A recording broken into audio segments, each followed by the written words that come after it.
Welcome back to the Papa Meat channel. How you doing? How you doing? Come on in and sit on down because today we're talking politics. I'm sorry. I'm saying, oh God. I'm sorry. Jesus Christ.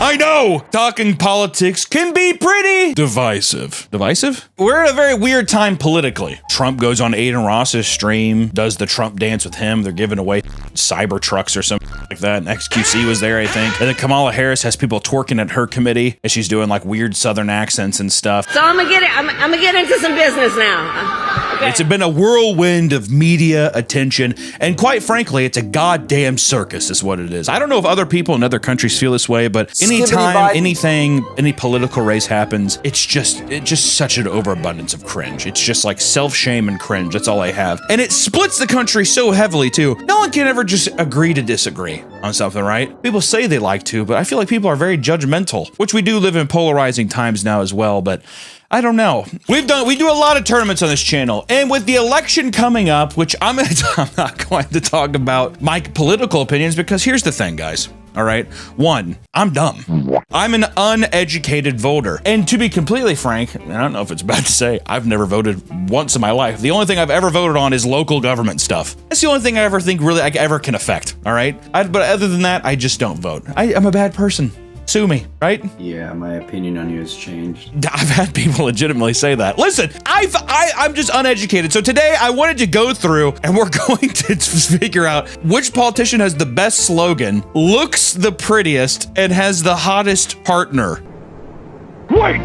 Today's video is sponsored by PDS Debt. If you're struggling with credit cards, medical bills, or paying off personal loans and collections, then PDS Debt's here to help. Everyone accrues debt, but the world doesn't make it easy on it to get out of it. If you're making payments every month on your debt and your balances aren't going down, and you have at least $10,000 or more in eligible debt, then PDS Debt has customized options just for you. There's no minimum credit score required, meaning you can have bad credit and fair credit and still be eligible. Implementing PDS Debt's alternative solutions can save you more while paying off your debt in just a fraction of the time. Look, I've worked a lot of odd jobs. I went to art school. Hell, I even lived in my car for a fair bit of time. And I get it, times can be tough. So if you're in a weird spot, maybe at least check out PDS Debt's free analysis to see if there's just any other options for you. See if it's something that can get you out of a little bit of trouble. Stop waiting and start saving. Get a free debt analysis right now at pdsdebt.com/PapaMeat. It only takes about 30 seconds. That's pdsdebt.com/PapaMeat. pds.com/PapaMeat. Thank you so much, PDS Debt, for sponsoring this video, and back to the video. We tried to make this as petty as we possibly could to really get into the mind of an uneducated voter. So without further ado, let's meet our political candidates. We have Indian statesman Indira Gandhi. Is that related to Mahatma Gandhi? I don't know. I didn't look. But we're uneducated voters, so it doesn't matter. So I'm going to assume yes. Actually, you know what I'm going to say? As an educator, I'm just going to say, oh, Gandhi. That's probably the same Gandhi, right? Then we have German statesman Konrad Adenauer, Prime Minister Winston Churchill. I know him. The British Bulldog, eh? President William Henry Harrison. Philippines candidate Junjun Soto. Australian Democrat leader Don Chip. We have President Herbert Hoover. Polish politician Andrzej Lepard. Republican presidential candidate Bobby Jindal. Democratic president Franklin Pierce, Republican Senate candidate Kristen O'Donnell, New York Governor Alfred E. Smith, President Lyndon B. Johnson, Russian revolutionary Vladimir Lenin. We have Lenin on this list? Okay. Taiwanese politician Kyu Yun-han, and President Richard Nixon, which there's a couple of there I do know. There's a couple, I would say the vast majority I do not know, but these are people with controversial slogans. Because you know what, that's the thing with politics, right? It all boils down to a strong slogan. Remember Obama? Believe. In a weird way, you're like, God damn, I want to believe. I want to believe in something, right? And then Trump says, make America great again. I mean, I don't give a if you like the country or not. That's just like a very, that slogan's hard. Make America great again. Kind of makes you just be like, yeah, what the happened? What the fuck happened? laughing, man. Slogans are so important. So we need to figure out who has ever had the most unhinged. Who's had the best unhinged slogan of all time. And first up, we have Indian statement Indira Gandhi versus German statement Konrad Adenauer. Indira Gandhi, 1971. Her slogan was Garibi Hatao, which means remove poverty. Why was this a controversial one, Nick? It's just whoever's the best, like, just based off the slogan, who am I going to vote for? Right. So based off who the slogan is, what they look like, their personal life, and just like, I mean, face value everything, right? You don't look into the politics, that's it. Okay. Garibi Hatao, which means remove poverty. How do you debate that? I'm not gonna lie, I like the Sweeney Todd thing of her hair too, if I'm being honest. My heart's starting to palpitate a little bit. I'm starting to get a little sweaty. This is how I actually feel in the electoral booth, where I'm like I feel like I'm choosing the wrong thing and having no information. This is all feeling so real. Where's the husband at? Oh, this is the husband. Versus German statement Konrad Adenauer. God, what a ghastly man. I feel like this is like a vampire or something. I always hate when old people's heads, man, they start getting those like onion spots. That grosses me out. How do you stop that? Is that just from being out in the sun too long? Konrad's was literally no experiments. Yeah. What does that mean? Do you want context? No. Well, actually, do you know the context of it? I actually don't want to know because I don't want to inform my decision. No experiments is such a fucking cryptic. He's scary and he's German. He seems like a German mad scientist. As a leader, I feel like people would be afraid to toil with this man. I would be afraid to toil against this man. Versus, I'm going to be honest, the Indira Gandhi seems very sweet. Do I want my leader to be scary or do I want them to be wholesome? That's kind of we're immediately facing a philosophical debate early on. I'm leaning towards Konrad because one, I'm like, he looks like he belongs behind a podium ruling something, doesn't he? Next up, Prime Minister Winston Churchill, which I do love the British Bulldog. He's a good man. And President William Henry Harrison. So I have to go against my own country. Let's see, what was Churchill's? Better a third term than a third world war. That's cold. That's ice cold. He did look very frumpy. He looks like the most stereotypical British guy. Like, this is definitely a plate of brown kind of man. Yo, why is his wife kind of a baddie though, huh? She's got a strong chin, dude. She's got like that's like a Buzz Lightyear chin if I've ever seen one. She has been mewing. She's been mewing and he's been gooning. That's the ultimate looks maxing couple. William Henry Harrison. I don't like the haircut already, first off. Looks like a toupee. You know what, just own your bald. I mean, it's easy. He's coming from a guy with like a very full head of hair. What, can you not just be bald? Damn. He looks like he's, just like I don't like him. All right, well, we're going kind of hard. What's his presidential campaign? Tippecanoe and Tyler 2. Oh my God, that's his wife? Oh, this doesn't look like a ruler to me. One thing I can tell you right now about Winston Churchill, that like I'm an old thirsty basset hound. This one's too easy. This is definitely Winston Churchill. That's gonna be hard to beat the hound himself. Damn, dude. Next we have Philippines candidate Junjun Soto versus Australian Democrat leader Don Chip. Philippines candidate Junjun Soto, 2014. So this is the most recent one we've had so far. I'll do my best, but I can't promise anything.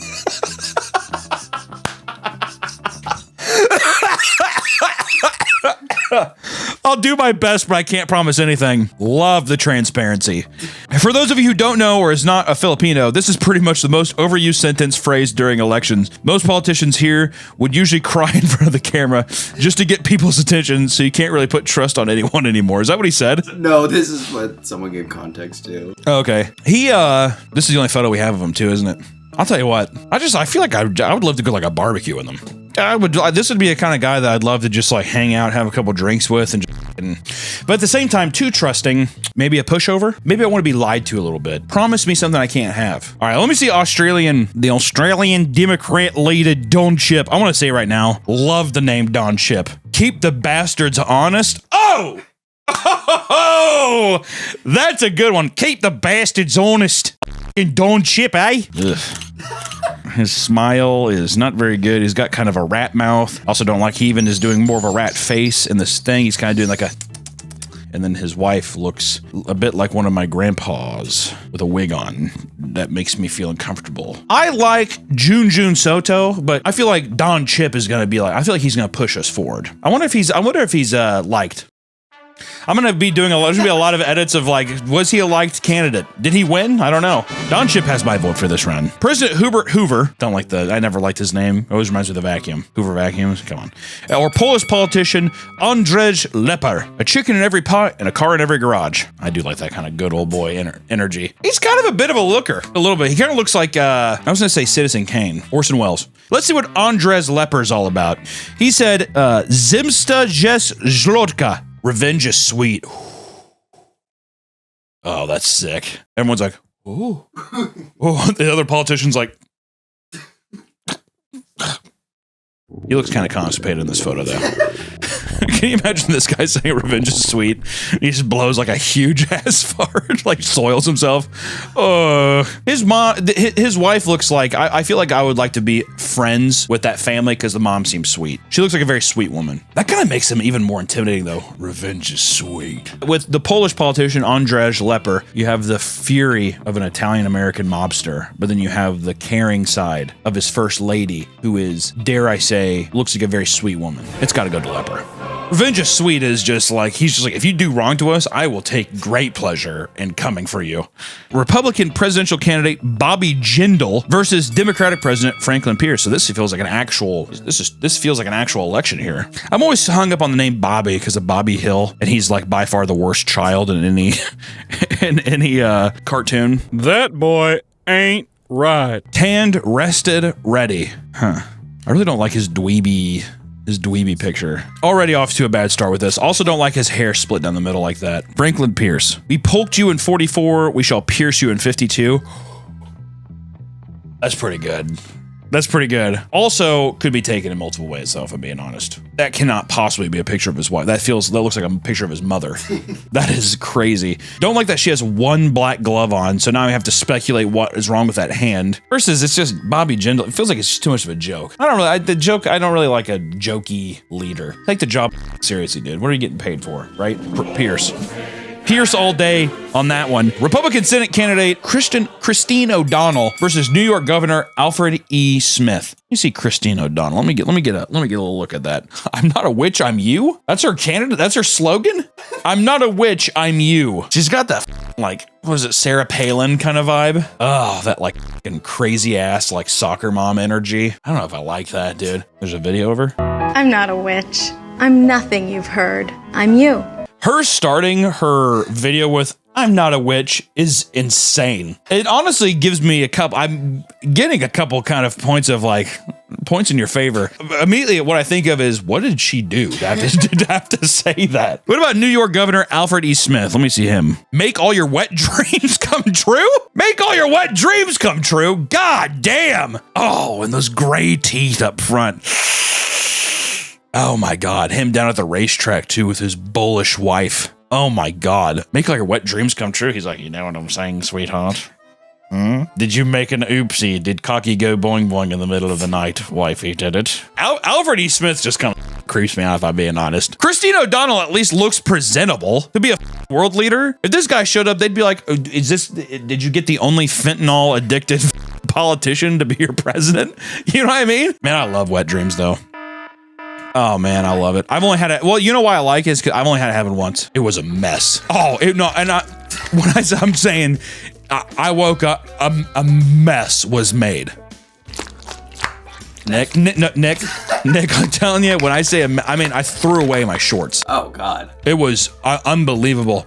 I've never woken up more happy though in my life. When I went to bed, my shoulders were all tight. I had like back pain. I was all nervous about stuff. I think I woke up feeling 18 years old again. The years melted away. All the stress. I was like, the cartwheel. It was like a big slushy.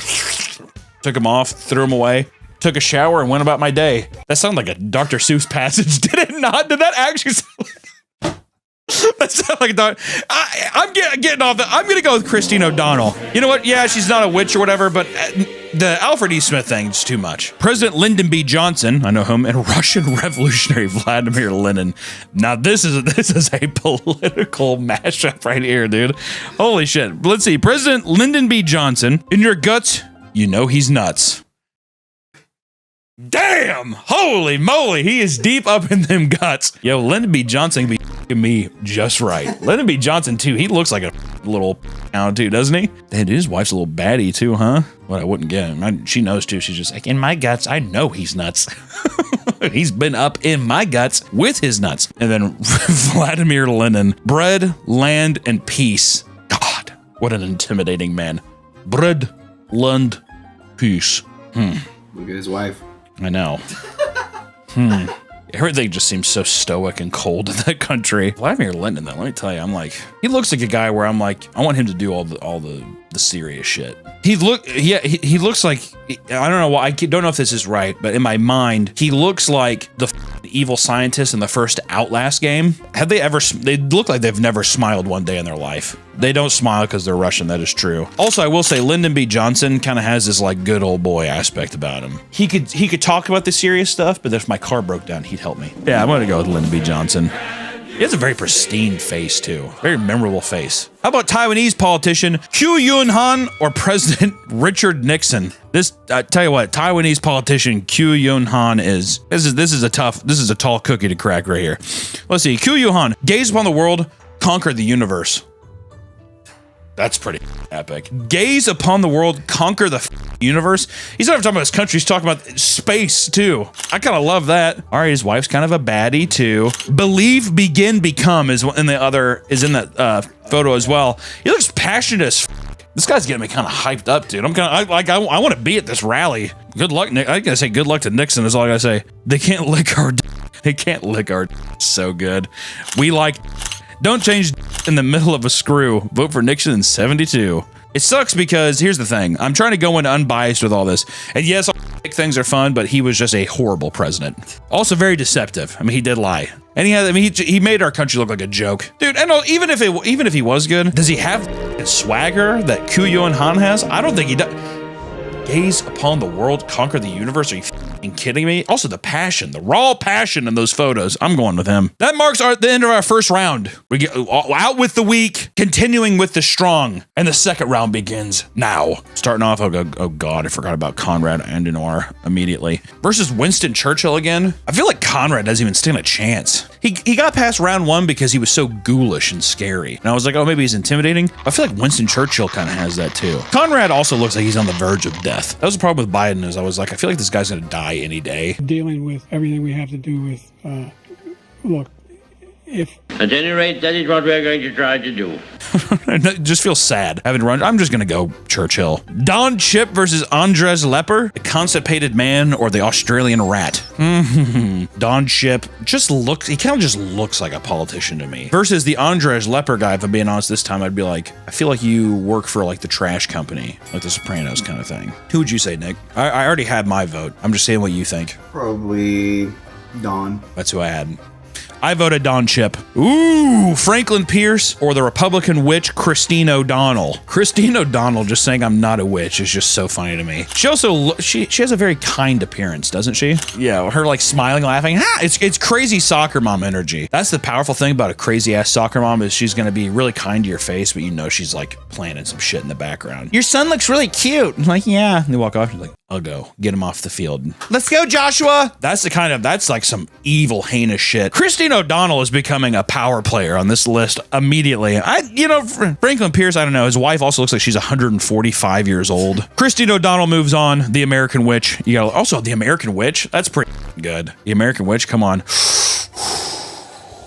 Lyndon B. Johnson versus our boy Kyu Yun Han. Lyndon B. Johnson is just what I expect of like the golden age American man. You know, he's a guy's guy. He's honest. He's respectable. And now he's just like, I'm in a place to just bring this whole thing home. Kyu Yun Han makes me believe in myself. Gaze upon the world, conquered the universe. I like also that he's just like, yeah, we want everything. This is the problem. There's a very important King of the Hill episode where Hank, who is obviously a very stern Republican man, shakes George W. Bush's hand and it's limp. And he's like, then he's like, I don't know if I can vote for a guy whose hand, he has a limp handshake. It changes his whole perspective about him. His handshake. It's limp. And I'm looking at Kyu Yun Han and I'm picturing that. I'm picturing standing in front of him. Am I taller than him? Am I bigger than him? When I shake his hand, does that make me feel like I'm like, is this the leader I want? Right? Versus Lyndon B. Johnson. I picture myself as like a child looking up to his father. He's just like, here, let me help you up. Or I'm on my back and he's like, let me help you up.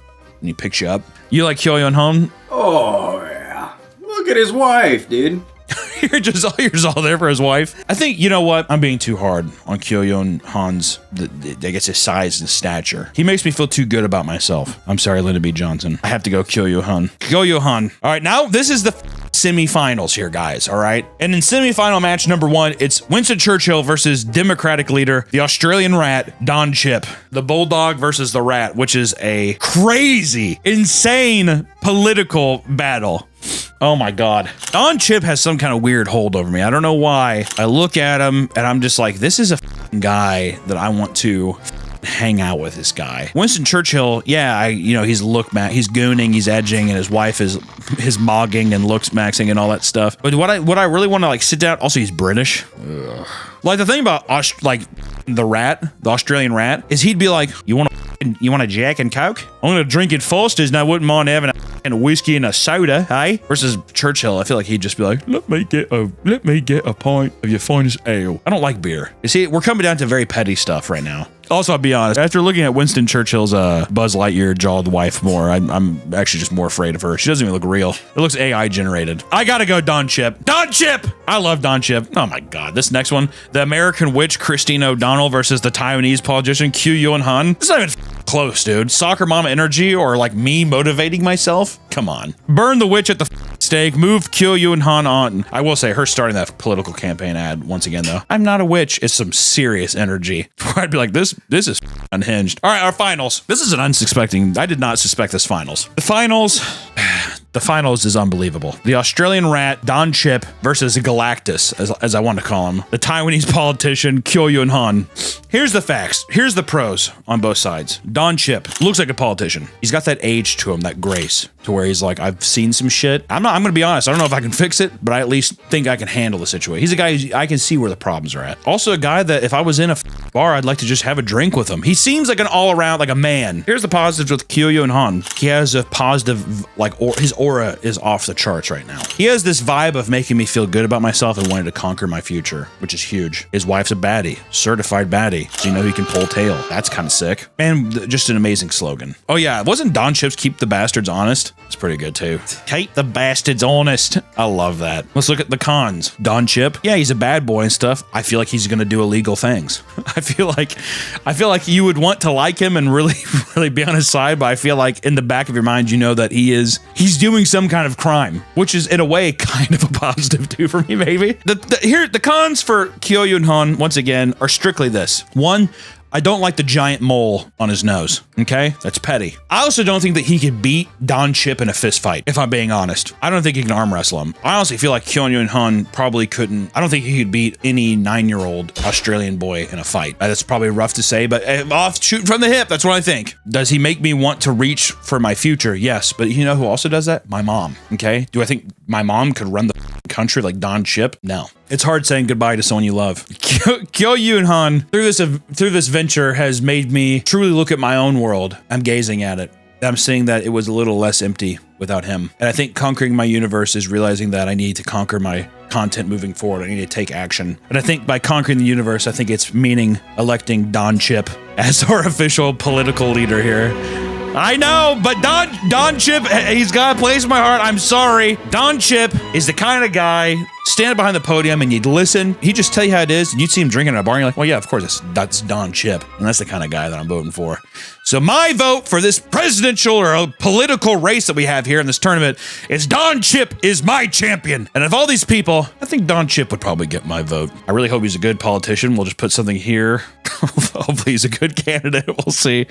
We'll see. I'm curious to see. People almost always disagree with my picks in the tournaments here. So I am curious to see what you guys think. The Rat is getting my vote. Don Chip, you are my hero for today.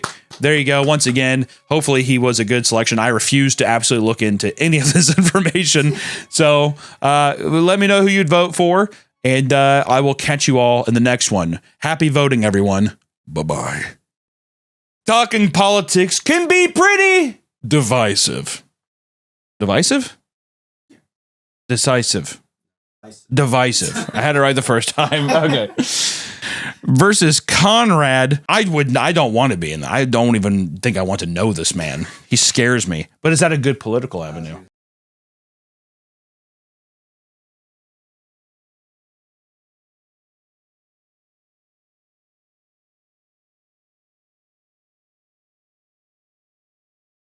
down and watch it. And it is arguably, dare I say, one of the worst animated films I've ever seen in my life. Dare I say, one of the worst films I've ever seen in my life. Saberspark, fuck you for giving me this link. Saberspark is the guy who gave me the fucking link, so if you're wondering why did I watch this, blame him. But essentially this movie is about, is it Ariel still? It's about our new Ariel, her name's Saria. She kind of looks like Zendaya, and she wants to go up.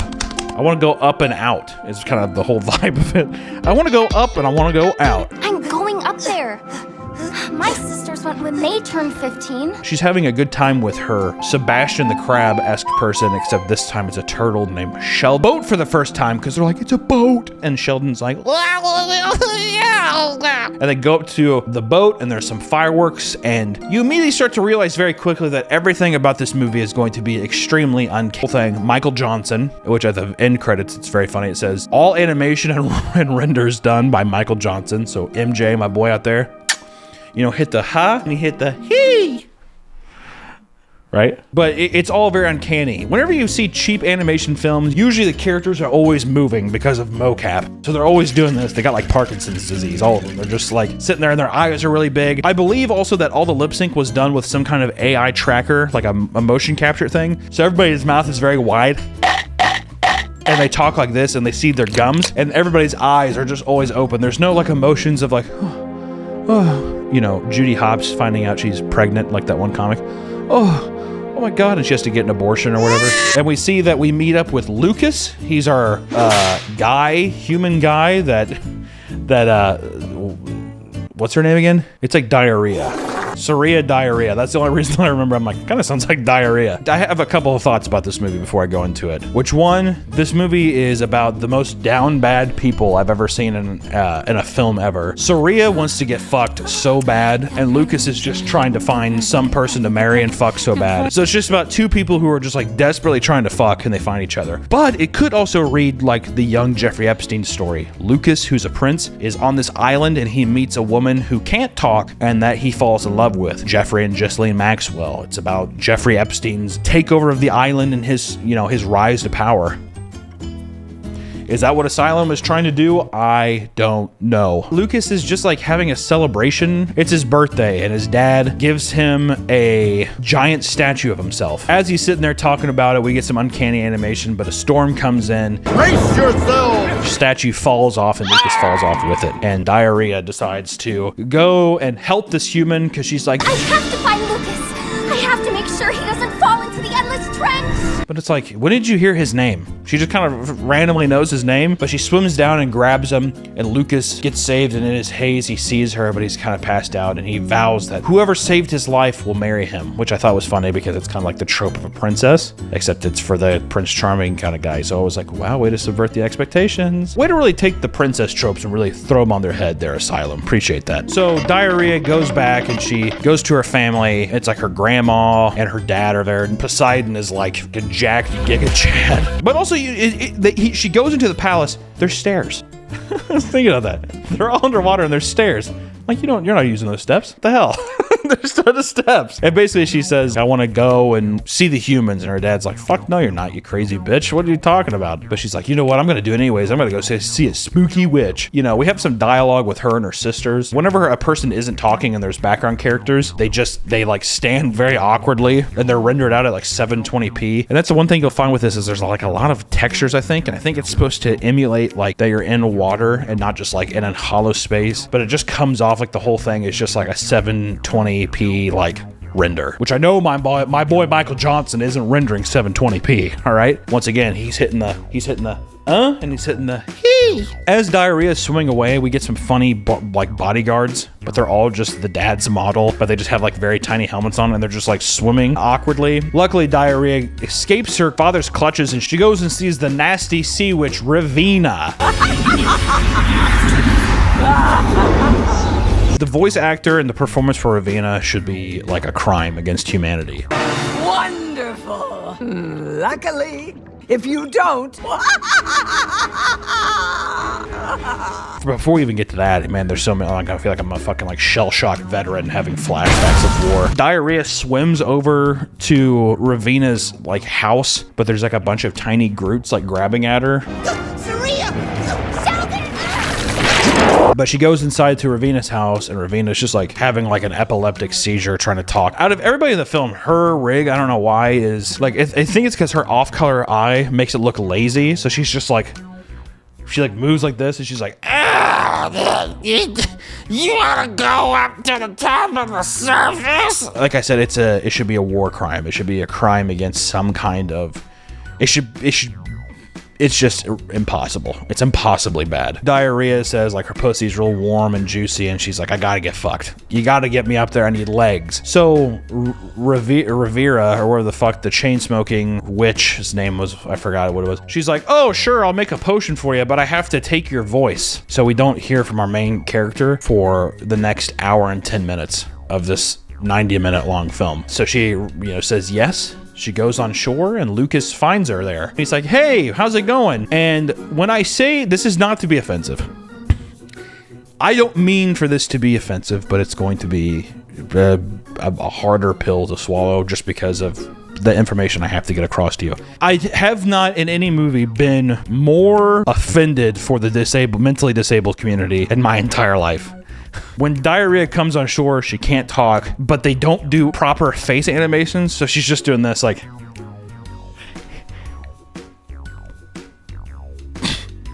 And he's like, oh, you can't speak? And she's like...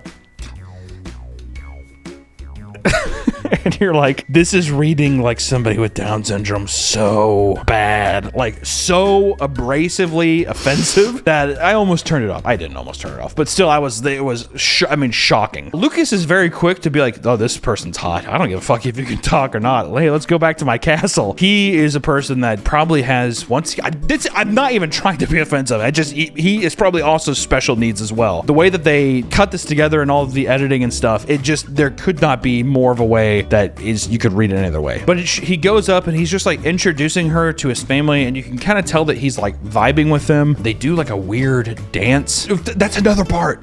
They go back to the place, and you're like, okay, well, maybe that's just like awkward. It's not going to be this weird, offensive Down syndrome thing the whole time. But when they go inside, she goes up to the piano and she just starts doing, and she's like smiling. She's like,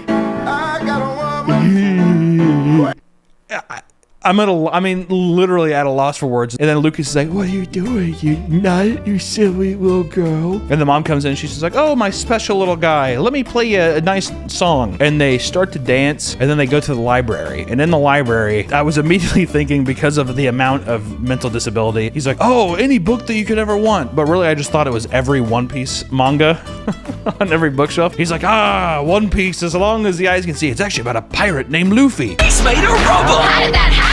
Yo ho ho, he took a bite of gum gum. In the library, we find out that Lucas also, he said, I used to think I was part merman. And you're like, if I had a manila envelope for evidence of this person being mentally disabled, I would just be like, grab the paper and just stack it in with the rest of the evidence, dude. But the best part of this scene is when he's like, oh, my great-grandfather gave me, he started this kingdom and I'm gonna inherit it. But they use a picture from a sailor from like the 1890s. And this is like medieval castle stuff. But they just use a JPEG, like a photo of a sailor from the 1890s. It's so stupid. It's so stupid.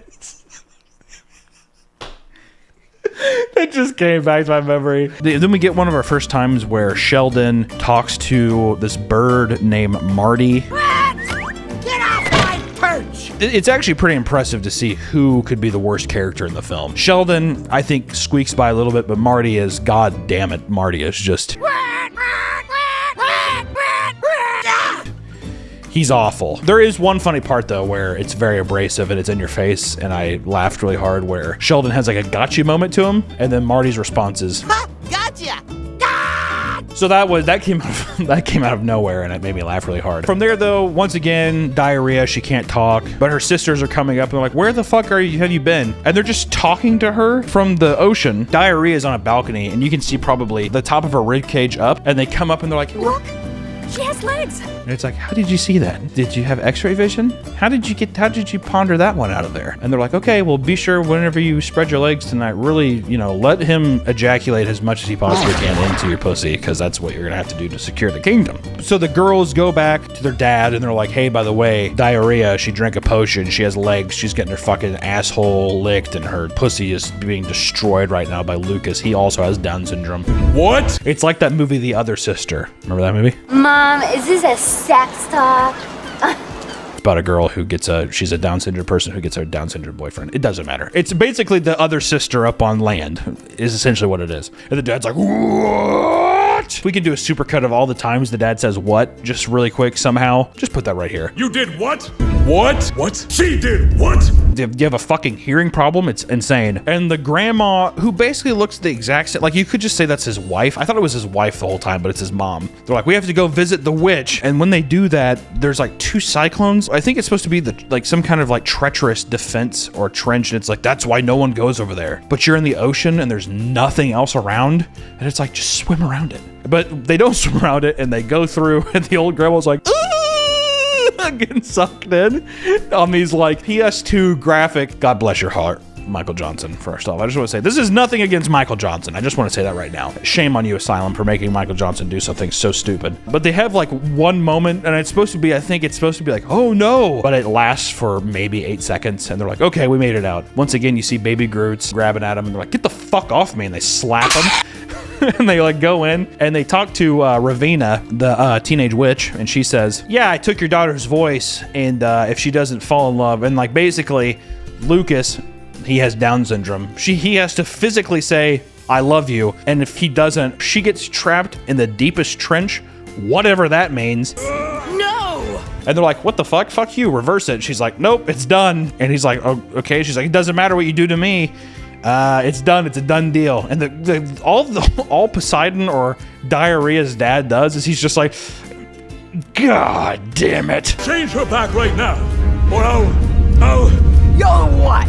What? And it's like, why don't you fucking kill her still? Who cares if she can't reverse it, then what the fuck? He's like, damn it. And he just leaves. He just leaves. Imagine somebody's like, hey, by the way, I gave your son cancer. Okay, there's nothing that can be done. It's incurable. So even if you fucking hit me in the face or did whatever, it doesn't matter. It's not going to change your son's cancer. And you're just like, God, okay. And you just like walk out. No, you would be like, I'm going to fucking skin you alive, you piece of shit. But no, that doesn't happen. You'll pay for this! You have no power here. Today's video is sponsored by Bad Dragon. Bad Dragon has been an ongoing supporter of this channel. We've done countless ads for them every month for almost a year now, and I can't recommend this brand enough. Are you trying to spice things up in your bedroom for mommies and daddies, or maybe for yourself or a friend with consent? Then feel free to check out Bad Dragon. You have to be 18 or older. You have to be 18 or older. Please be 18 or older. Bad Dragon makes amazing products at an amazing quality, and the company could not be any fucking cooler, nicer, funner people to be around. We love Bad Dragon on this channel. So please, if you're trying to spice up the bedroom a little bit, go to baddragon.com and consider supporting an amazing fucking company with amazing products. Treat yourself right, or treat your wife or husband or whoever right. Put something in your holes and go to baddragon.com. Thank you, Bad Dragon, for always sponsoring the channel, and back to the video. We kind of cut back, except Diarrhea has a problem. A new girl comes in. She kind of reminded me of Bam Margera's wife and Bam's Unholy Union. Remember that show on MTV? And her whole thing is fashion. She does not shut the fuck up about how she wants to go to school and fashion. I get inspirations for clothing patterns. I love seeing the clothes, dresses, and suits. That's why I love design. I don't know much about fashion. But we do have a very, weird forced marriage thing that's very amicable. You would think he'd be like, you can't tell me who I need to marry, right? That's kind of the standard thing. But the dad comes up, he's like, Lucas, this is who you're going to marry. Wait, you rescued me. And then, Diarrhea, she can't say anything, and she was like, She keeps tapping her chest. And he's like, oh, that's a coincidence. Cool. Yeah, all right, I'll marry you. That's fine. And she's like, but by the way, once we get married, I got to go back to school because I like fashion. But I still have to finish school. And he's like, oh, okay, that's fine. She's like, no, I need to go back to school because fashion's my life. That's not a problem. I did not say that's a problem. And it's funny because they have a moment where they're like walking through this garden. And he's like, well, don't you like horseback riding? She's like, I'd rather just stay inside and work on fashion. He's like, oh, okay. What about like, riding horses or something? Or did I say that the first time? Or what about, just rolling around in the dirt and just kind of like going on a hike or an adventure? Absolutely not. I can't let anything happen to my precious sewing fingers. No, I would rather just work on fashion. But I love boats. He's like, oh, great. I love sailing too. We should go sailing. She's like, I mean, I would, but I would rather work on fashion, and I don't really like sailing. It scares me. And you're like, well, this isn't gonna work out. While this is happening, Diarrhea's sisters confront the witch as well. And they're like, our dad just came back. He is fucking pissed. Once again, they also swim past those Groot things. The Groot things try to grab at him. I'm Groot. They slap the shit out of him again. And they talk to Ravina, and this time they're like, what do we have? What the fuck do we have to do? Cut this shit. And she's like, once again, Parkinson's like crazy. And we find out that the whole reason that she's pissed off is because she's bald. That's a literal plot point. She takes off her hair and she's bald. And the only way that she's going to help him is if the girls drink a potion that will give her old hair back. But a mermaid's hair is almost as important as her tail. And the mermaids are like, that sucks because mermaid hair doesn't grow back. So we'd be really bummed. I think it's supposed to be like, this is a big thing. Like, oh, this is the weight of this situation. So they decide to do it. They drink the potion and like they just get like kind of hot short hair, girl hair. Like they all look really fine. Like they look fine. But it's supposed to be like, oh my god, look at us, we're freaks. What are we, lesbians now? Because our hair's so short. Okay, well I guess I'm gonna have to eat your pussy now because I'm a lesbian because my hair's short. And then Ravina, her hair is like all long and black, and she's like, by the way, fuck you, I just tricked you. I'm gonna go kill some bitches. And she decides to leave, and they're like, while this is happening, Sheldon is autistically talking about things. I don't even know what the fuck Sheldon's doing. He's like, Sheldon's pretty much there just to have exposition to where whoever, me, the brain dead person that decides to fucking watch this, understands what's going on. He's like, so pretty much you can't talk and the other girl's gonna get married to him? I mean, yeah, that's a bummer. You must be so bummed. You're bummed because you can't talk and you're no longer a mermaid and you're gonna be trapped in hell forever, right? That's what's gonna happen. That's what's happening. That's pretty much what happens. That's what I've been trying to tell you. But luckily enough, you can't be mad at Lucas because he's stupid. And you can't be mad at his new wife. She's just trying to get hers too. And god damn it, she's trying to go to fashion school. I gotta go to fashion school after this. And she's basically like, she walks in and she's talking to essentially what she appears to be like a nitwit, a brain dead person, a smooth brain person. She's like, I can't wait to get my pussy pounded so hard by Lucas later. I also can't wait to go back to school. I'm going back to my school after this. And she's like, oh, also, you could go to school too if you want. I bet you they have special programs. And Diarrhea just keeps doing the pointing thing. Sheldon says, I can't stand this. She needs to be the one getting her clit smashed with his tongue and dick. I have to go back and talk to her dad. So Sheldon goes back and talks to the king. And it's like a big hectic thing because she has like an hour to have this thing happen before she gets trapped into the trench, whatever that means. I'm just giving you the information I have, all right? The king is pissed. He's like, you should have told me. And it's like, I feel like we can have this conversation later. You betrayed my trust, Sheldon. And he's like, okay, well, your daughter is going to go to the trench, which in this universe there's a lot of weight to that. And he's like, fine, let's go back to Ravina's. And they go back through the water tunnel thing. It's the exact same shot. And I'm like, we've already done this thing where you get sucked into it. Just go around.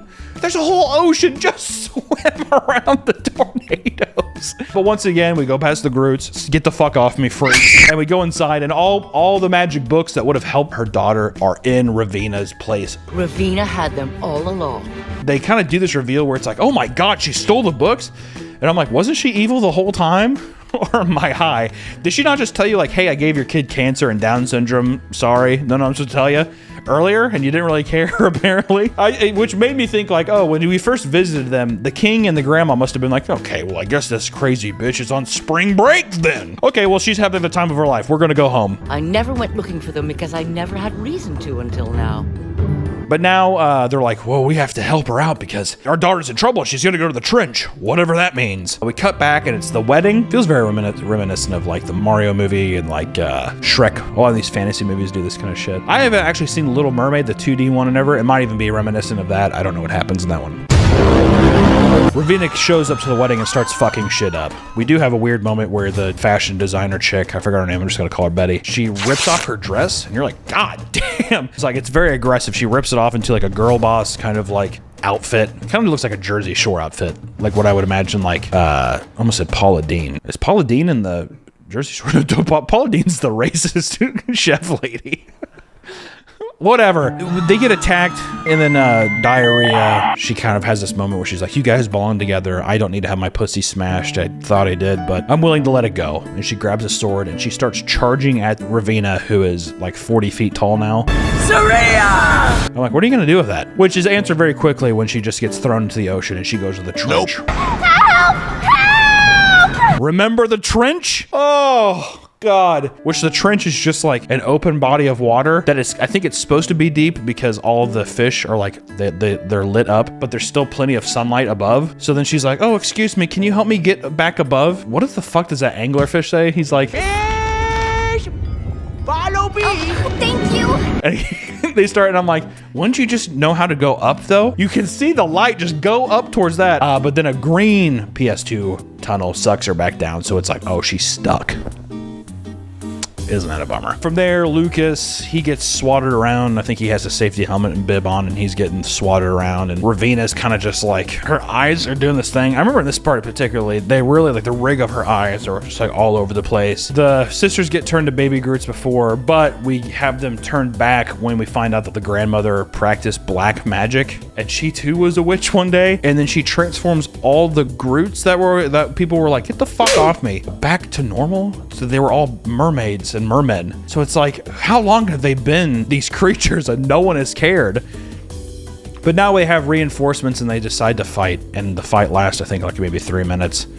The grandma shows up very randomly. She's just there. Just a fucking Goku teleports to Diarrhea, saves her, and then brings her back into the fight, and they basically trap Raveena into a tube.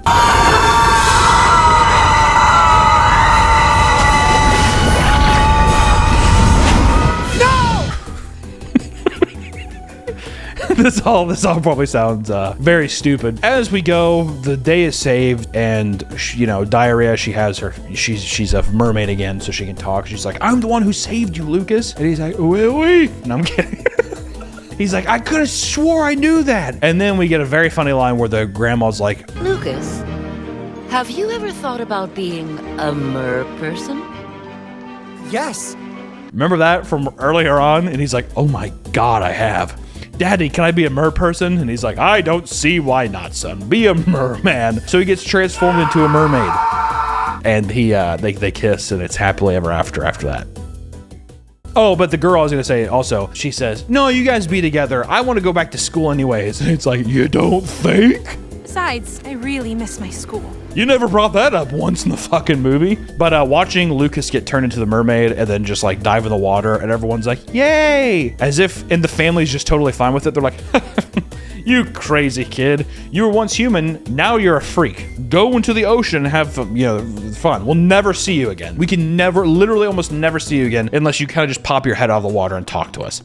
That's fun. But the movie ends. They live happily ever after. What a concept. And as you know, the first thing that you see, and almost the biggest joke of all, is the title sequence. The very first line in the titles is, all animation was done and rendered by Michael Johnson. They had one person animate this entire film. And I gotta say, hats off. Hats off to Michael Johnson. You are a king once again. You have and the And Michael Johnson, you have solidified yourself into the MJ legacy. This unironically was very funny. It could be, I think that you could probably do a very fun. What the hell is that? Sounds like Irish folk music. Oh God, I hate Irish folk music. What the hell? A rainbow! Oh my God. Oh. There's never any rainbows in these parts of the world. Oh my God, a pot of gold. That must mean there's leprechauns around here. Oh. Oh my God, Mr. Leprechaun, now that I found your gold, do I get to keep the pot of gold? No. To keep this pot of gold, you have to review all of the Leprechaun films. The horror films from the, like what, the 90s and early 2000s? Yes, the ones with Warwick Davis. Warwick Davis. But it must be an honest review. No tricks. I don't know how I would trick you with it. I mean, yeah, I'll give you an honest review of the Leprechaun movies, but just to be sure, I'm gonna watch these movies, I'm gonna get this gold, right? Yeah. All right, yeah, I'll do it. I had nothing else better to do today, so fine. Yeah, I mean, I'll do it, whatever. Okay, once again, here we are reviewing another horror franchise. This time, it's Warwick Davis's Leprechaun. I think there's different directors each time, so whatever. All we know is that Warwick Davis is the most important one of them all. There's 6 Leprechaun films. Leprechaun 1, Leprechaun 2, Leprechaun 3, Leprechaun 4, In Space, Leprechaun 5, In the Hood, Leprechaun 6, Back to the Hood. I did name them, okay? That's what happened. Wait! Before we go any further, I just want to thank today's beautiful partners at Gamersupps. Now, Gamersupps has been a long-standing partner with this channel, and for good reason. Tasty beverages. It gets you hyped up. 0 sugar. Keto-friendly. What else do you need? Big, beautiful anime girls on shakers. Oh my god. And the delicious flavors that go inside make Gamersupps a goddamn must. Right now, February 7th through February 9th, you get 22% off when you use promo code PAPAMEAD at checkout. You get the deals, you get the discounts, and also if you want to sign up and get some free flavors, you get to do a little trial period, and if you don't like it, then you say no. But here's the thing, as soon as you try it, you're gonna be hooked and so in love with Gamersupps, I swear you're gonna come crawling back. And the best thing about it too is they have many non-caffeinated options, so in case you don't want to go too hard, drink too much caffeine, have your heart go boom, you can just have nice, tasty, non-caffeinated beverage. It's nice. You know what? It's good and good for you. So I just wanted to say thank you, Gamersupps, for being an amazing partner. And like I said, February 7th to February 9th, use promo code PAPAMEAT to get 22% off your order. Thank you so much, Gamersupps, for partnering with us. And back to the video. We're just gonna go in numerical order as we always do. Watch it from beginning to end. So let's start off with Leprechaun 1. Leprechaun 1. The beginning of a franchise. It's always so exciting. This one, beginning in 1993, was made with a budget of $1 million, and it made around $8.6 million. This is why hell starts. These are why mediocre things rise to the top. But I will be honest, out of all the horror franchises we've seen, this is the first one. Well, I guess you could say Final Destination kind of is a bit campy and a bit humorous. I feel like from the beginning, Leprechaun was trying to be more horror and comedy, but it was definitely a mixture. Like, they wanted to do horror comedy, and then obviously they turn up the schlock way more. So these do, in a way, they are fun to watch, but they're still like bad horror films. It's a good and bad. It's sweet and sour is how I describe these. Which the first movie, it falls perfectly into this category because one, you have Warwick Davis. I mean, God forbid, the guy was in Star Wars. Willow, hello, he's Willow, right? Also in this movie, it's Jennifer Aniston's first movie ever. So that's why usually whenever you look this up, Jennifer Aniston is the biggest person on the poster, and usually there is no Warwick Davis to be seen. That's unfortunate, because in all of these movies, you're gonna find is Warwick Davis, the majority of the time, is the absolute highlight of all of these movies. His performance always sings through. Which, without further ado, let's talk about Leprechaun 1. Which Leprechaun 1 starts off pretty funny, with an older Irish man who kind of comes home shit-faced drunk. Feels very stereotypical. It almost feels borderline racist towards Irish people, if I'm being completely honest. And it's 2 extremely thick accented Irish people. A wee person, a leprechaun. I caught him and made him show me where the gold is. Living in North Dakota? I just don't know why they're there. I mean, like, obviously people can move there, but to me, I was just like, what? Why are you there? Why the hell are they there? But this man named O'Grady stole leprechaun gold. He's rich as shit. And the leprechaun comes back and he's pissed. Pushes his wife. Actually, you know what? He doesn't even push his wife downstairs. That's one thing that we're gonna find with all these leprechaun films. The leprechaun really doesn't, like, kill people. People kind of just die of different ways. Isn't that the weirdest thing? He's supposed to be like a Michael Myers or a Jason Voorhees or something like that, but he just is kind of there and he just rhymes. And people, like in this case, O'Grady's wife, she and trips and falls down some steps and dies. And then even O'Grady, he doesn't even kill O'Grady. O'Grady traps Leprechaun in his basement by putting a 4-leaf clover on a box, which I thought 4-leaf clover, I didn't know. Is that a part of Leprechaun tradition? Are 4-leaf clovers like bad for them? I thought that they liked 4-leaf clovers. This was bringing good luck. Yeah, so in this movie though, the leprechauns, they don't like 4-leaf clovers. Warwick Davis does not like 4-leaf 4-leaf clovers. That's actually in his contract why. He's like, I don't want it. Is that what Warwick Davis sounds like? Much like a crucifix to a vampire, this is how this exact same effect a 4-leaf clover has on a leprechaun. He traps a leprechaun in the basement in a wooden box, and he's gonna burn down the house. He takes his wife out of there because, you know, like I said, she tumbled down the steps, but he drags her back out, and before he can light the match, he has a stroke and is presumably dead. So once again, the leprechaun doesn't even kill him, and then the leprechaun is just like, I'll get out of here one day. And then we do a 10-year jump, and then we see Jennifer Aniston and her dad driving in. I guess they're moving to this farmhouse. Oh, it's our farmhouse for the summer. Moving to the farmhouse for the summer, and Jennifer Aniston's role in this is pretty insufferable. She's definitely like a better actor than almost everybody in the film, probably besides Warwick Davis, but her actual character is just insufferable. She's like a city kid, and she just keeps talking about how boring and bad everything is until she sees like a very apparent 35-year-old man helping paint the house, and then her pussy gets all wet, and she's just like, oh, actually, I like it out here. But I think the guy is supposed to be in his early 20s. He looks so old. And then our other cast of characters is a large Down syndrome man, or they say dim-witted, named Ozzy, and his like Macaulay Culkin wannabe brother Alex. They're all siblings, which the 35-year-old Giga Chad guy is apparently brothers with the dim-witted man Ozzy and the Macaulay Culkin wannabe Alex. Alex is his brother, and then Ozzy's a friend.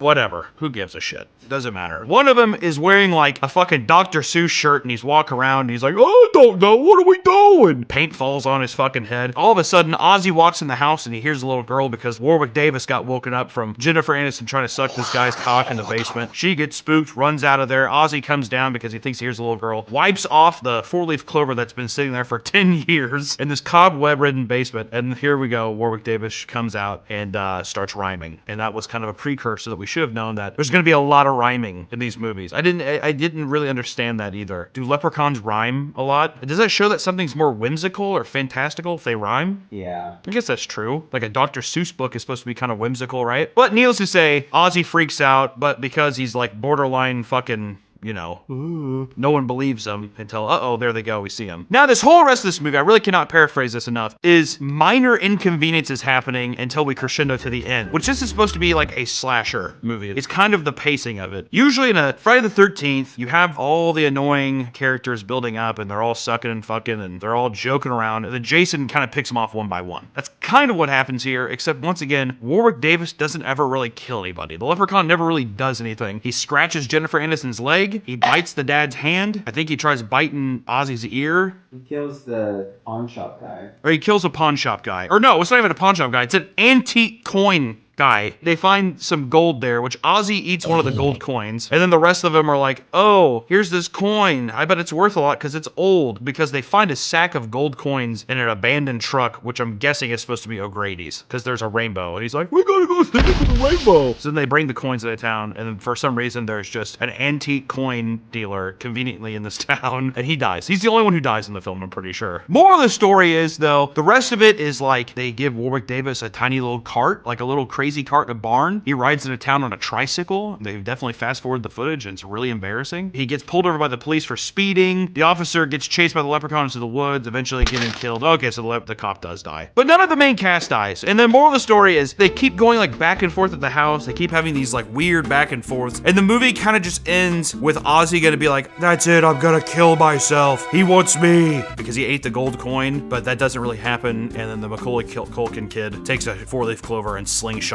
it into the leprechaun's mouth, and he explodes, or he melts into a skeleton. And you're like, oh, thank God. And then they have to do the trope where the guy comes back. So the leprechaun comes back, except now he's just a gooey skeleton. And then they just like push him down the well and blow it up with gasoline. And you're like, we did it! We beat the leprechaun! And then once again, of course, they have to do the cliche of, oh, but wait. Curse this well that me soul shall dwell, till I find me magic that breaks me spell.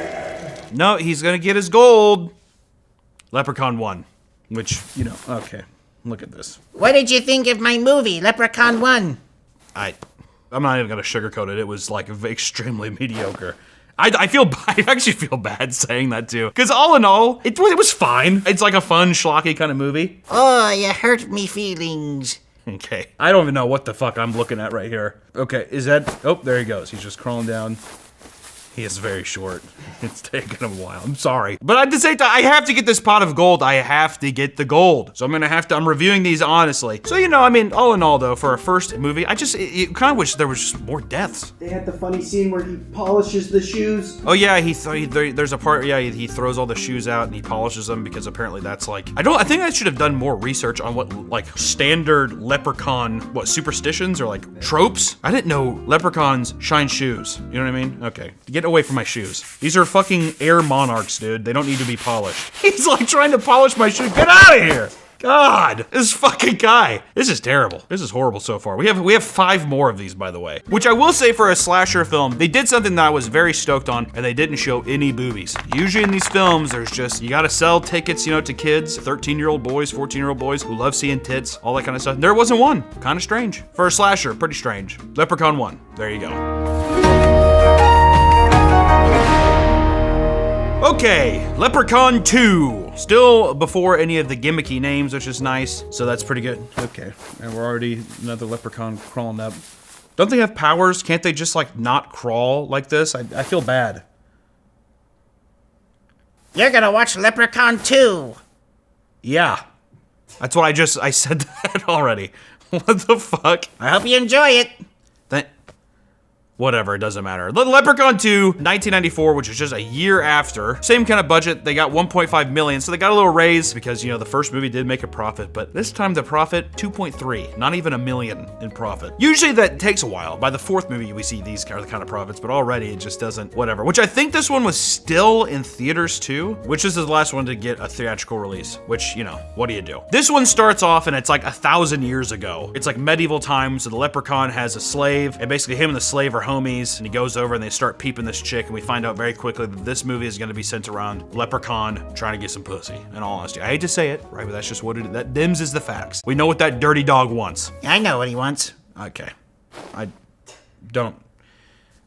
It feels just gross. I'm not even gonna look back over here because it just feels gross. I hate that he's just looking at me. Look just somewhere else, anywhere else, please. It's just so distracting, I'm sorry. Basically he sits there, he sees this girl, and it turns out to be his slave's daughter. And he's like, no. And if she sneezes 3 times, that means that they're wed. But then his like servant or slave or whatever says, God bless you on the last time, and it like breaks the curse. It's not, the flow of that feels very odd. And essentially he's like, oh, well in another 1,000 years, I'll get like another descendant of your daughters or whatever, right? Which is why, upon rewatching this in the second one, we get like a little book montage, and it's all the women throughout the 1,000 years until the one we land on now. Our main characters in this one are Cody, his creepy, weird boss, Morty, who is the guy from Seinfeld where he offers him the pen in the retirement home, if you remember him. Do me a personal favor. No, I'm not comfortable. I cannot take it. Take the pen. Are you sure? Love that guy. And Bridget, which Bridget's performance in this, I'm not gonna lie, she's not a very good actor. All right, just gonna put that out there now. Cody works for like a haunted tours thing in LA, and he kind of like scams people. His boss Morty is kind of a scumbag, gambler, drunk, degenerate as well. And it's just about them like hustling people. But then Bridget gets mad because Cody won't take off work even though he's like stressed about money or something. And then she goes off with a guy named Ian who works at a go-kart track, which as soon as I saw the go-kart track, I'm like, God damn it, they're gonna put Warwick Davis back in a tiny go-kart because apparently maybe that was popular enough in the first movie. I don't know. So now Cody's all bummed. I mean, he's like watching TV, he's all sad, and he sees Bridget with Ian making out on the TV, and he's like, no! Let me paraphrase this first. The introduction to the leprechaun this time is this door opens on a tree, and the leprechaun steps out, and he's like barraging a drunk homeless man for drinking Canadian whiskey. But I will say, I like the door opening. I thought that was kind of cool. A lot of fog, big fun light. And he does rip out the homeless man's golden tooth. So you know, a little more violent right away than the first movie, which is what I like too. I will say though, that when they rip out his tooth, like I don't think they put all the makeup on the tooth properly, so it's like it ripped out his tooth to reveal his actual tooth underneath, and it just kind of looks shitty and funny, but you know, what do you do? But now the leprechaun is out to hunt for Bridget because Bridget is the descendant of his servant's or slave's daughter. So as he's going around, Ian drops Bridget off, but he's mad because he's like, what are you, a fucking tease? I took off work for you. And she's like, dude, you work at a go-kart track. I mean, you're not the fucking CEO of some business or something, calm down. He bought her 2 chili dogs. He did say that, and he put in there, he's like, I bought you a fucking chili dog. And what about those chili dogs? Like she's Sonic the Hedgehog. Like that's supposed to be some big fucking perk for her. And she's like, cool, well, see ya. And he's like, oh, fucking bitch. And this is where we get to also see that the leprechaun, he mimics Bridget's voice, and you see her in the garage. Ian. Bridget? And I think that the actor didn't want to show her actual tits, so she takes off her shirt, but it cuts, and it's just like someone else's neck and chest. But they did immediately, they're like, we gotta have some boobs in this one. I bet you anything, whoever made these films were like, you gotta throw some tits in there. For real, we're losing people. Way more profit if we just had some tits. But needless to say, it is kind of cool because the guy's like, oh, boobies, and his face is getting close to the boobs, and then it cuts to reality where actually it's like a giant lawnmower with 2 blades that cuts up his face. So that's fun. But the problem with this though too is that you don't get to see any of the brutal kills, which is like kind of some of the fun parts, right? You know, it's like what makes it fun with like Michael Myers or like Jason Voorhees, like Jason like smashing those girls in the sleeping bag, whatever. It's like obviously, I don't know. It's just you kind of want to see some of that shit because it makes it brutal, right? Kevin Bacon getting stabbed in the neck looks cool. Kristen Glover getting the axe in his head. I'm not gonna keep talking about Friday the 13th. It's a good film series, or it's, you know, it's all right, but everything's always off screen, and then Warwick Davis has to rhyme a little bit, and he's like, ugh. She sneezes once. She sneezes twice. She'll be me bride when she sneezes thrice. Which, thank God, Cody shows up and he has some flowers for Bridget, and he's like, listen, baby, I'm sorry I have to work that 9 to 5. Will you forgive this little hound dog? And she's like, all right, fine. Leprechaun shows up, starts making her sneeze, sneezes once. He's like, what the heck, are you allergic to these? She's like, no, come on. They go in the kitchen, sneezes again. And then the 3rd time she sneezes, Cody's like, God bless you. And then the leprechaun like wraps a telephone cord around his throat. He starts strangling. God bless you. So I was like, what the fuck? I thought that was pretty cool to stop her from saying it. So now they're married. Cody throws like a cast iron fire poker at him, and the leprechaun catches it and it burns his hand. So now we're being introduced to more lore that I guess leprechauns, they can't be touched by cast iron or it makes them weak. But needless to say, they teleport away like fucking Goku, instant transmissions away. We show up to the leprechaun's hut in like a cave where like it gets kind of like a bit graphic for a second. I mean, like he like straps the girl down and he like starts cutting off her clothes and rubbing her belly, and then you're like, oh God, where is this going? This feels so like smutty. But thankfully it stops. But he does say some shit like, I'm gonna put a leprechaun baby in ya. Didn't I mention you'll be bearing me wee one soon? Get me out of this! And I'm gonna cut up your face or something like that. I'm gonna cut up your face and put leprechaun goo inside you and have you grow a nice leprechaun baby. And she starts screaming. We cut back to Cody. He's talking to his fucking drunk ass boss about how leprechauns are real, and he's like, yeah, on my dead body. Until like immediately the leprechaun comes back and introduces himself. Warwick Davis just jumps into scene. They have no real way of like adding special effects, so he kind of just always hops from off screen into screen, and he's like, but leprechauns are real, and they get attacked. And now Morty and Cody are having to be Morty with Rick and Morty out. It's just like, it's so hard to not just be like, Morty, all that kind of stuff. It doesn't matter. They start going around, you know, they're freaking out, and then they decide to hide in a bar. Cody goes into a bathroom and they do like a weird gag where he thinks the leprechaun's coming in, but it's just a little person. But it's the actor who's in Bad Santa and also Meet Myself and Irene, which let me divert for a second. And Meet Myself and Irene, at the beginning of the movie, Jim Carrey's character is like, would you be with me if I was broke? She's like, of course I will, of course. And he's like, even if we lived in Antarctica and all we could do is eat whale blubber, and she's like, of course. And then later on in the movie, she leaves him for this like black little person, this character who's like this marine biologist, like the super smart guy. And as he's getting, I know this is, just stay with me for a second. As he's driving away, or like she's leaving him, and he's like, but you said that you'd eat whale blubber for me. And then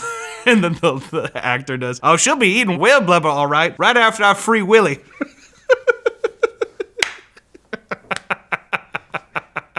And they do like one of the grossest kisses on camera. I remember me and my family used to I used to cry laughing at that when I was younger. Holy shit.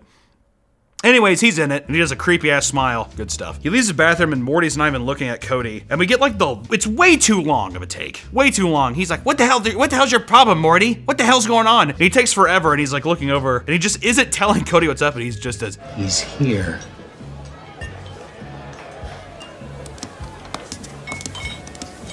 Which I get it, it's St. Patrick's Day. There's other little people in the bar, so you would assume, oh, who knows? But he looks like a demon. He looks like a demon. He has like long ass sharp fingernails. And then they get it over on him because earlier on in the film in the bar, this bartender had a non-alcoholic version of something for him. So Morty knows that he could beat him in a drinking competition, and Warwick Davis does get fucking smashed, and like all of his little friends leave as well, even though they're chanting with him. I don't know if that's supposed to be offensive or not. I can't tell. It's a Freaks reference. It's a Freaks reference?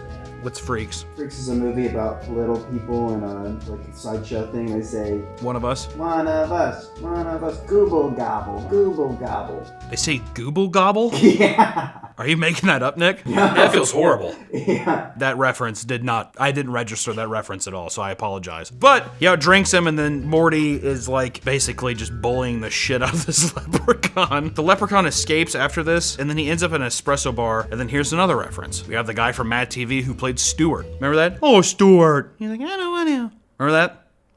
No, well, that happened. It's the same guy. Harry remembers that. I see him in there. It was the same guy from the first Austin Powers movie who gets smashed by the thing. They're like, move! And he does,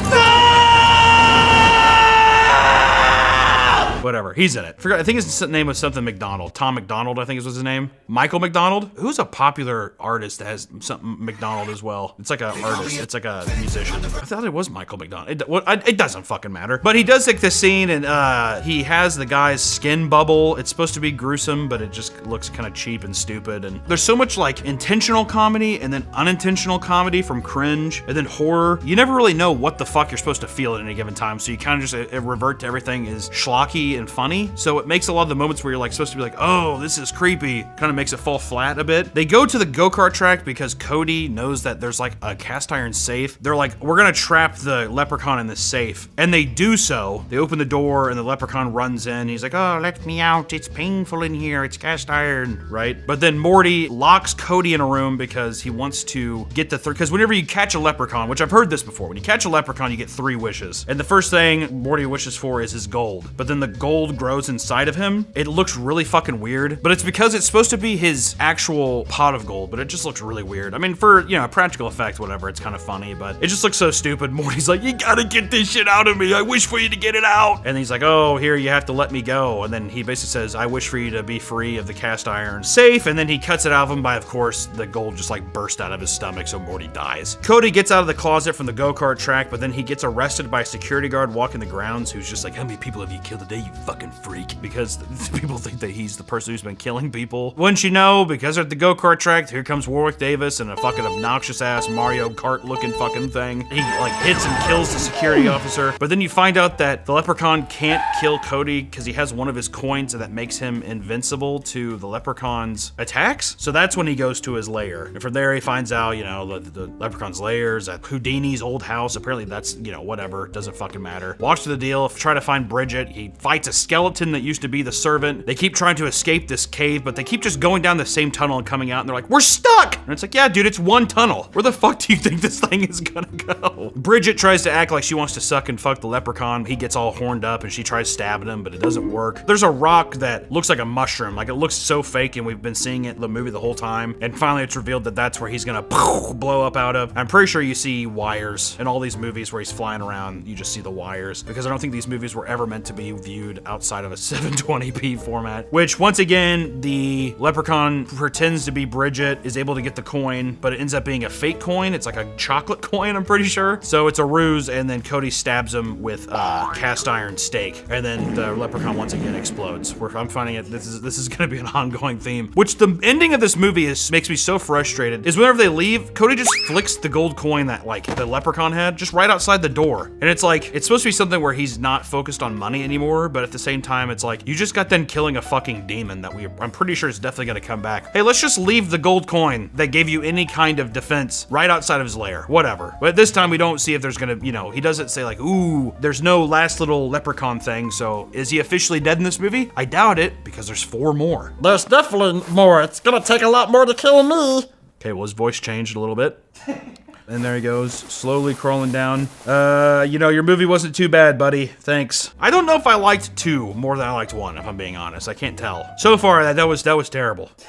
That was Morty. As much as I like that actor as the guy from Seinfeld, he was the terrible character. Warwick Davis really did not do anything. We saw some wires and he exploded again. I don't think Leprechaun 2 is overshadowing Leprechaun 1 at this point, so. It does end quickly. The second they're out, they're just... Well, that's with all of them. These movies are just like, and we're done. As soon as Warwick Davis explodes, they're just like, and we're done. No more resolution. Yep, we're done. Bye-bye. Done. See you later. That's what it feels like every time. All right, thanks. Bye.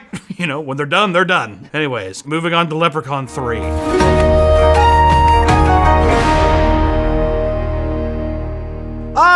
Leprechaun 3. The budget's $1.2 million. We don't know the box office or anything because this was the first one where they're like, these are no longer, we're not gonna put these in theaters anymore. Straight to TV, direct to video with these, all right? I think Leprechaun 3 when I was a kid, this was the first cover I saw on a VHS when I was a kid, I'm pretty sure. There's a little soft spot in my heart for this. And I will say this one is definite improvement. This is when it starts finding its groove. It's like they're funny in an intentional way and like it gets kind of cartoony. And I think the cartoony elements actually help a horror movie about a leprechaun. Who would have thought? So this movie is all about the leprechaun is now in a pawn shop. He's like a statue in a pawn shop in Las Vegas. And there's an amulet around his neck, but the amulet gets taken off and the leprechaun is free. And he's tussling with this fucking pawn shop owner forever. Also, the pawn shop's owner's name is Gupta.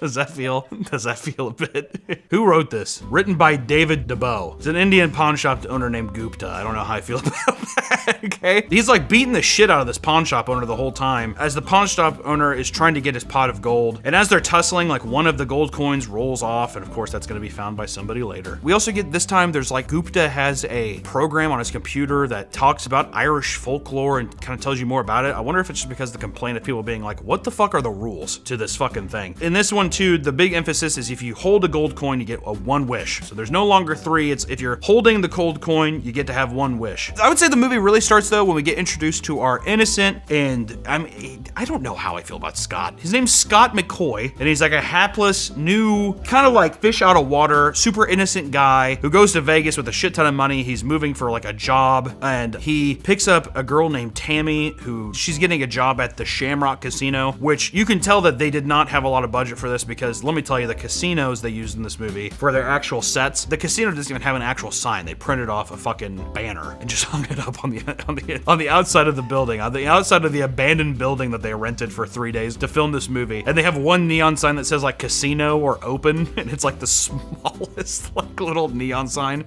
She wants to be a magician or like a magician's assistant, and she warns Scotty, don't be gambling any money. And what does Scotty do? He immediately gambles all of his money, like over $20,000 worth of money, his tuition money for college. Gambles it all immediately on roulette of all games, okay? Not even like blackjack or something. You have more of a chance. I mean, like obviously the casino's gonna win either way, but my God, roulette, holy shit. He freaks out. He talks to the woman running the table named Loretta, who we find out in this movie that she's like a washed up old hag. She's like, oh, I look so old and I'm unattractive, but she looks fine. They just put like a wig on her. They're like, look how old she is, ew. But Loretta's like, well, if you aren't such a fucking pussy, you'll go and sell that stupid ass watch of yours. And he's like, but my grandpa gave me this. It's his World War II watch. It's priceless. She's like, you know, the biggest mistake a gambler can make is walking away from the table right when he's about to hit big. So he walks across the street to the pawn shop where the leprechaun's at. Who knows where the fuck Gupta's at? They're having a tussle in the back. The leprechaun's counting his gold coins, but Scotty finds one of them. And as he's holding it, he says, I wish I was on a winning streak. And sure enough, he shows back up at the Shamrock Casino and he is winning big time. He's moving his chips around and they're moving on their own with some kind of leprechaun magic. And finally, there's something that shows some leprechaun magic. I'll say that. There's something that can at least show that this leprechaun does some kind of magic besides being able to do a woman's voice pretty good. Because that's all, and make go-karts. You know what I mean? That's right, us leprechauns have tons of magic.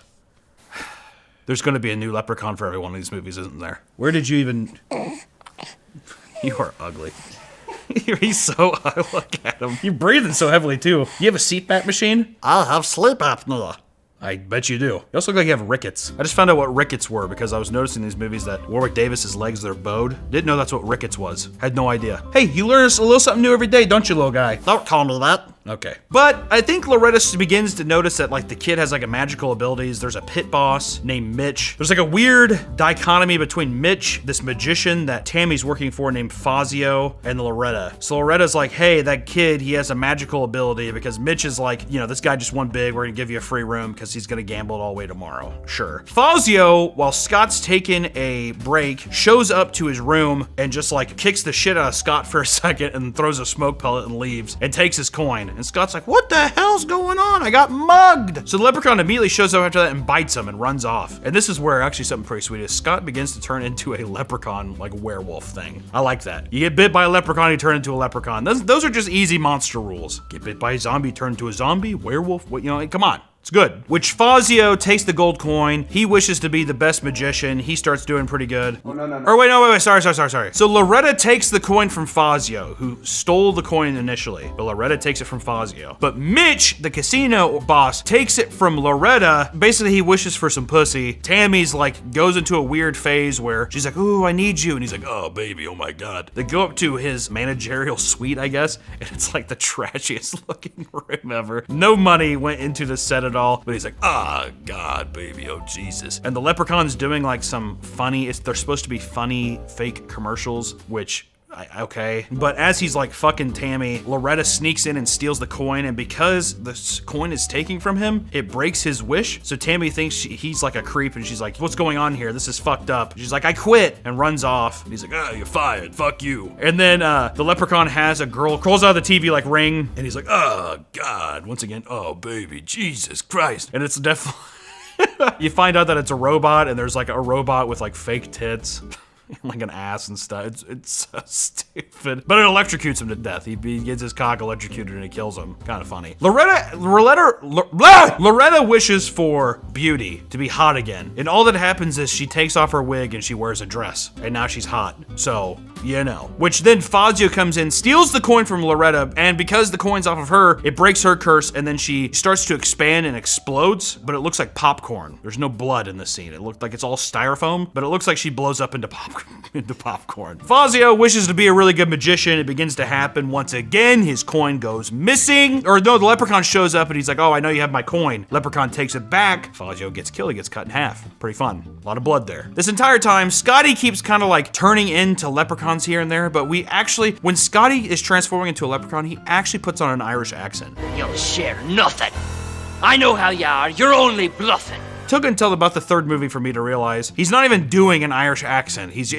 Warwick Davis is just doing his normal British accent. It's just kind of weird. So then when Scott starts doing it, you're like, oh yeah, there has not been a single Irish accent this entire time. Scotty's transforming. He's showing some weird traits where he's just eating potatoes, basically. It's really nothing. After the leprechaun cuts him in half, the whole audience flees, and then there's a fight between Scotty and the leprechaun, and then Scotty burns the pot of gold, which in return, it burns the leprechaun. And he's just like swinging on a wire, burning to death. It transforms Scotty back to normal. Scotty and Tammy leave the casino, and Tammy like has the coin again, and she's gonna make a wish, but she once again just kind of like discards the coin. It's the exact same ending as the second movie. Like literally, it's the exact same ending, except Warwick Davis is swinging on a wire, screaming and burning on fire, which sounds funny and cool, but in practice, it looks pretty bad. But all in all, I will say this movie kind of ruled. I'm not gonna lie. It hits a lot of the fun marks. If it goes a little overtly cartoony, you have more of Warwick Davis. The only thing that was fucked up is that like there's a scene where Warwick Davis is on Fremont Street in Vegas, and there's people who are definitely just pointing and laughing at him because he's like in a leprechaun outfit. I just felt bad. I felt bad for him. But you know, he said time and time again that he's had fun with this role. So I mean, I guess he probably doesn't give a shit. But I just remember being like, God damn, dude, really? The fuck is going on? He said this is his favorite. And he did, and Warwick Davis definitely did say this is his favorite one out of all of them. It's my favorite too. You're biased. This is your film, I think. I'm still confused. There's so many leprechauns in this house right now. I'm so confused. All in all, I like this one a lot. This is probably my favorite one so far. This one felt it like flowed the fastest too. Like I was more engaged. It had some really crazy moments. Whatever. I enjoyed this one out of all of them. So far, 3 is a top, 1 then 2. That's my ranking so far. It might change. I don't know. Especially as we get into the next one, which is Leprechaun 4 in space. Leprechaun in space.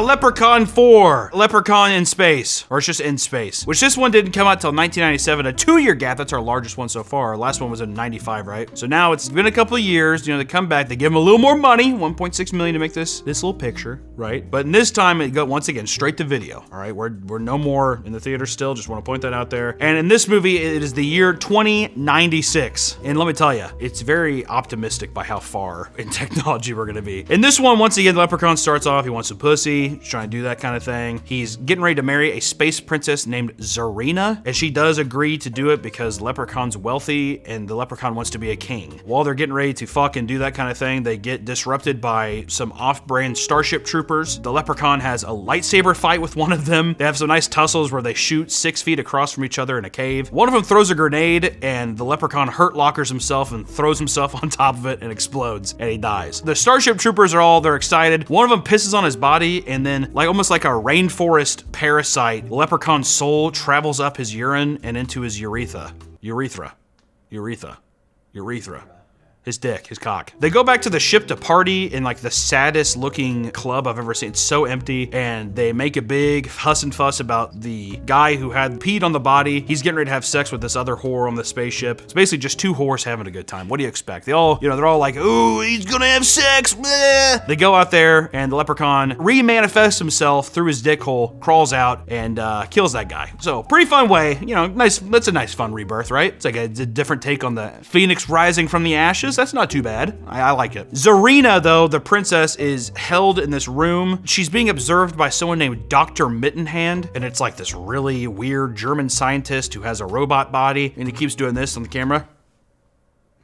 It's kind of a reveal, like the whole time he's always talking to you via a monitor, but this time when he rolls himself out, you're like, oh, he's a robot. But he's obsessed because Zarina has regenerative abilities. So his whole game is he's like, ooh, I'm gonna use her regenerative abilities and remake my body because of this horrible experiment that went wrong. And people kind of keep poking fun of him with that. There is a part in the movie, I don't know which part it is, but I'm just gonna say it now, where this creepy assistant of his, once again, does some stuff where it's like touching an unconscious person, blah, blah. It's just really creepy, and then the Dr. Mittenhand rolls up behind him and kind of catches him in the act, and I think it's supposed to be funny, but it's just really uncomfortable and odd. So, Leprechaun in space, pretty sweet. From here, the Leprechaun is trying to find his bride, and he kind of just keeps picking off all the Starship Troopers in different ways. Like there's one where they have hazmats on, and they're going into like this bacteria, flesh-eating virus room. It's like a sewer room, and the Leprechaun has a little hazmat suit on also, and he cuts a hole in there, but by the time that they pull the guy out, he's just skin and bone. He's a skeleton.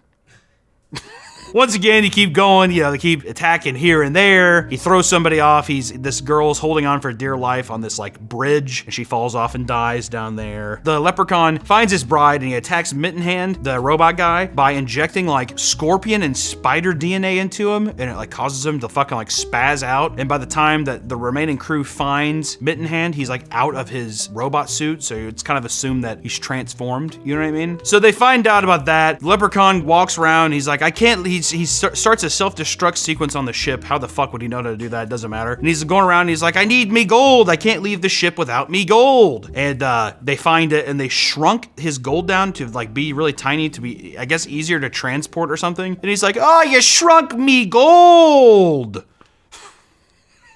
And his wife is like, who gives a fuck about your gold? And he's like, fuck you, bitch, and smacks her, and she gets knocked unconscious, and then he grows himself with the growth ray. So now he flips it the other way, and it makes it big. So now he's looking around once again for the crew, and he's a big leprechaun this time. Kind of fun. He's tiny, all the other movies. This time he's big. The other survivors go, they find Dr. Mittenhand, and they fight him. And I will say Dr. Mittenhand, his like effects for that are pretty sweet. It's like a weird spider scorpion thing. He's acting is really fucking cringe, but it works in a weird way. But it looks great. It's a giant, nice costume. It's really fun. They kill him by liquid nitrogen, and then they shoot him with a gun, so he blows up. Pretty fun. He does mama, and then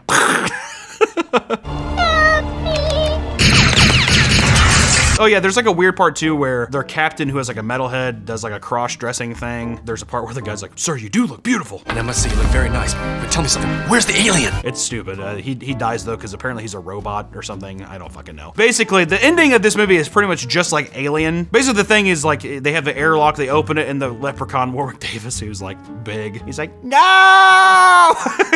He gets sucked out into space, and he warps, he just blows up in space, and they're like, ah, thank God we did that, and we stopped his self-destruct sequence. It's gonna be a-okay. And then a giant hand, his giant leprechaun hand, goes up to the window, and it flips you off. And I thought that was kind of cute. All in all, this movie, once again, it's my favorite. It's just so stupid and fun. These movies, I don't know if it's just because I'm getting more delirious, or if it's just that these are getting progressively more and more fun. Seeing a large Warwick Davis just walk around, and they're doing like the same kind of practical effects shit they did with like Godzilla back in the day, love it. Love it. It's too fun. I enjoyed it. Dr. Mittenhand was so cringy and over the top. Great character. It's about a space princess, and Leprechaun wants to be a space king. They're just blatantly ripping off Starship Troopers. It's great. All in all, it's really fun. To me, this, I don't know how they can hit their stride anymore. This is just classic B, even C tier schlocky horror that is just fun for everybody. I loved it. Where's what's weird is where the fuck's the fourth Leprechaun at? Oh, here he is. You're crawling over the back instead of the front, huh? I mean, I liked the movie. You missed the whole thing. Did you like the movie? I just said I liked the movie. Did you like Princess Zarina's titties? No. No, I didn't. There's like that weird part where it's needless. She like flashes the screen and she's like, oh, here you go. And she's just flashing it. And they're definitely just doing that to obviously get some boobs in the film. But then one of the other doctors on the ship, she's like, oh, once you see that species of alien's breast, it means you're gonna die. And it's like, what a clever way of writing that. You know what? That was really fucking stupid in your movie I just praised. I thought it was pretty cool. Okay, you're a pervert. Is that it? Oh, there he's just crawling away. Okay. Gross little son of a bitch. I'm tired of seeing him. I still have to talk to 2 more leprechauns. Not only do I have to watch 2 more of these leprechaun movies, I have to talk to 2 more leprechauns. And I'm very upset about that. All right, next one up is Leprechaun 5 in the Hood. It's kind of, you know what's weird is that, why does that feel like a natural progression? You go to space and then you go to the Hood. You would think that you would stay on Earth, you go to the Hood, and then you'd go to space.